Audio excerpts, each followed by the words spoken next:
السلام علیکم۔ شکیلیت کے عنوان پر حضرت مفتی عبدالستار صاحب مدرسہ افضل العلوم آگرہ کا بیان سماعت فرمائیں۔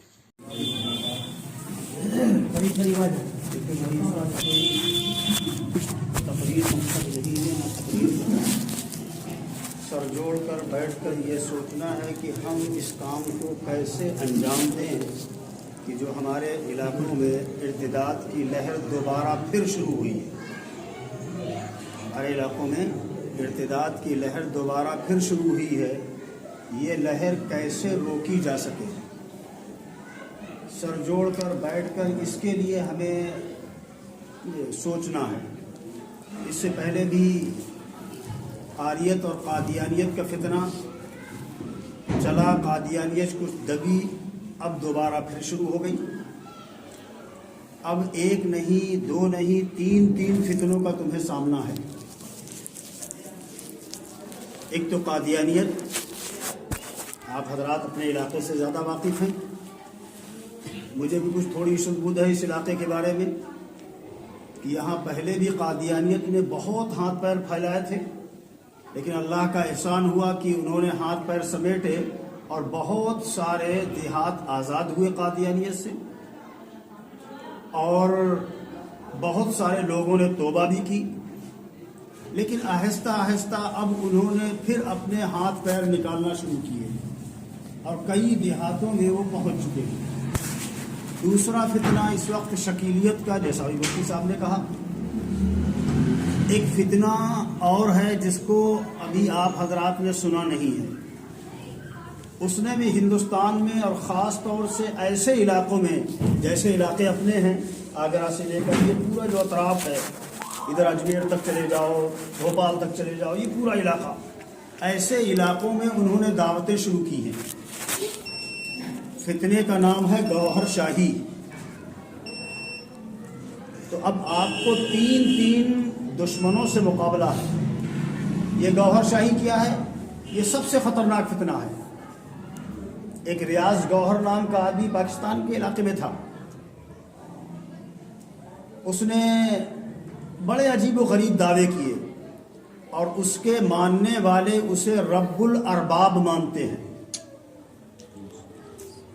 رب الارباب یعنی تمام خداؤں کا خدا۔ یہاں تک انہوں نے اپنے عقیدے میں کہا ہے کہ جس وقت ہمارے گوہر شاہی عرش پر گئے ہیں تو خود اللہ نے ان کے قدموں میں سجدہ کیا۔ یہ بھی پھیل رہے ہیں، ایک دو فتنے نہیں ہیں کہ جن کو گنایا جائے، لیکن ہمیں اس وقت یہ سوچنا ہے کہ آخر کار ہم ان سے مقابلہ کیسے کریں گے، ہم اپنے بھائیوں کو ان سے کیسے بچائیں گے۔ یہ فکر تو چھوڑ دیجئے کہ جو قادیانی اور شکیلی یا گوہر شاہی جو تبلیغ کر رہا ہے، ہم اسے کیسے لائیں اپنے اس میں، ہم اس کی بھی فکر کریں گے، لیکن سب سے بڑی فکر ہے کہ ہم اپنے بھائیوں کو کیسے بچائیں گے۔ اس لیے کہ ہمیں تو ان کے عقائد کے بارے میں معلومات نہیں، ہم اپنی عوام کو کیسے سمجھائیں گے کہ وہ لوگ کس طریقے سے آ کر ہمیں اپنے میں شامل کرتے ہیں، ہمارے عقائد کیسے خراب کرتے ہیں۔ اور ایک دیکھو بڑی موٹی سی بات ہے، اگر عمل میں کچھ کمزوری ہوتی ہے تو اللہ تو بخشنے والا ہے، بخش سکتا ہے، لیکن عقیدہ گڑبڑ ہو جائے، وہ اسلام کے خلاف ہو جائے تو پھر تو ہمارا ایمان ہی جاتا رہتا ہے۔ جس کی بنیاد پر ہماری بخشش کا اور جنت کا اللہ نے وعدہ کیا، جب وہی گڑبڑ ہو جائے، وہ بنیادی ختم ہو جائے تو آگے سارے وعدے ختم۔ ان لوگوں کا پورا آج مشن یہی ہے کہ کسی طریقے سے امت مسلمہ سے اس کا سب سے زیادہ قیمتی سرمایہ ایمان یہ لوٹ لیا جائے، اور یہ بڑی بڑی تنظیموں کی نگرانی میں کام ہوتا ہے۔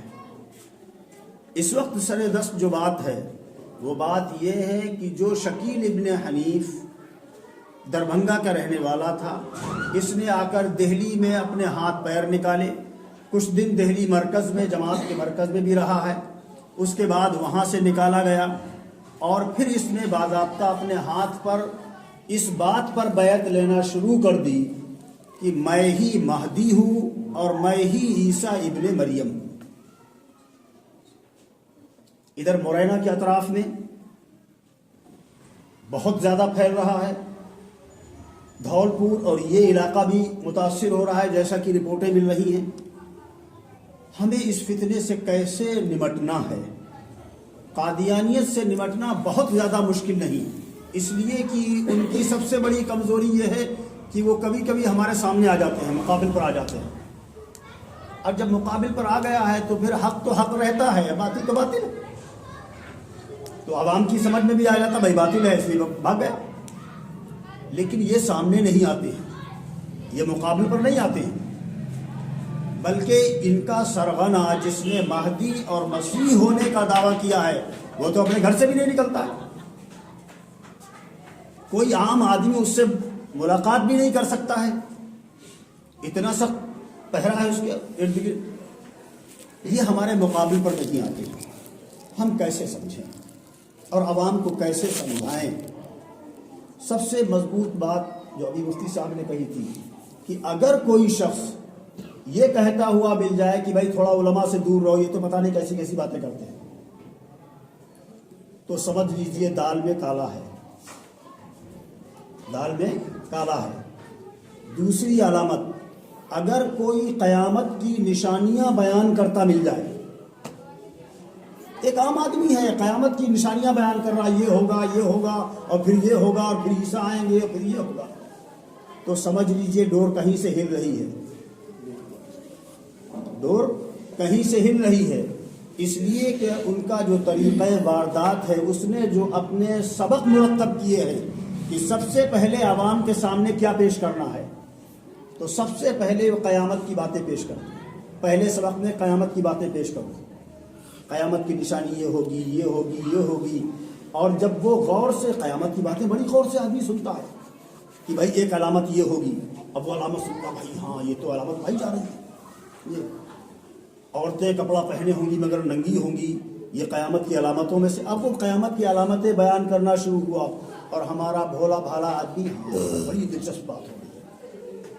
اس کے بعد وہ قیامت کی کچھ علامتیں بیان کرنے کے بعد چھوڑ دے گا، آپ کو پیاسا چھوڑ کے چلا جائے گا، اب آپ سے کہہ جائے گا بھائی کل ملیں گے، اب آپ انتظار کریں گے، ہاں کل، یار باتیں بڑی اچھی بتا رہا تھا، اب کل آئے، اب کل کے انتظار میں ہم بیٹھے ہوئے ہیں، ہمارا بھولا بھالا آدمی بیٹھا ہوا ہے، بھائی وہ باتیں بڑی اچھی قیامت کی نشانی، اب آئے گا بتائے گا، اور کل جب آئے گا تو اب وہ تھوڑا سا آگے بڑھے گا، دیکھو قیامت کی ایک نشانی یہ ہوگی کہ حضرت مہدی آئیں گے اور حضرت مسیح آئیں گے، اور پیاسا چھوڑ کے چلا گیا۔ تیسرے مرحلے میں آئے گا کہ وہ مہدی اور مسیح جب آئیں گے تو کچھ علامتیں ہیں، وہ علامتیں کیا ہیں؟ اب وہ علامتیں بیان کرنا شروع کرے گا، اپنی مرضی کے مطابق حدیث میں من گھڑت چیزیں داخل کر کے وہ علامتیں بیان کرے گا، یہ علامت ہے یہ علامت ہے، اور دیکھو یہ علامت تو پالی گئی، اور ادھر تو یہ مشتاق ہے کہ بڑی اچھی اچھی باتیں بتا رہا، اب جو بتا رہا یہ صحیح بتائے گا اور ہمارا خیر خواہ ہے، اور لے جا کر آخر میں بات رکھ دیتا ہے کہ دیکھو مہدی بھی آ چکے اور مسیح بھی آ چکے اور فلاں جگہ موجود ہیں، ان کے ہاتھ پر بیعت کرنے کے لیے سب سے پہلے تمہیں ہمارے ہاتھ پر بیعت کرنا پڑے گی، اور اس کے بعد ہم لے چل کے تمہاری زیارت کرائیں گے ان کی، اور پھر وہ تمہارے ہاتھ ان کے ہاتھ پر بیعت کرنا۔ یہ طریقہ واردات ہلکا ہلکا سا ہے۔ ہمارا بھولا بھالا اور جو عام ذہنیت کا عالم بھی ہوتا ہے وہ ان کے سامنے حدیثیں پیش کرنے لگتا ہے کہ دیکھو یہ حدیث ہے اور اس کے خلاف جا رہا ہے، یہ حدیث ہے اس کے خلاف جا رہا ہے۔ یہ کام ہم لوگ سب یہاں ائمہ علماء سے تعلق ہے، اگر ان کا کوئی آدمی ہو تو یہ کام ان کے سامنے مت کریں، یہ عوام کو دھوکے میں ڈالنے کا ان کا بہت بڑا حربہ ہے۔ وہ آپ کے سامنے حدیث پیش کریں گے، آپ بھی حدیث پیش کرو گے، عوام کیا سمجھے گی کہ بھائی کچھ تو ہے، اس کے پاس بھی حدیث ہے، اس کے پاس بھی حدیث ہے، کچھ تو ہے۔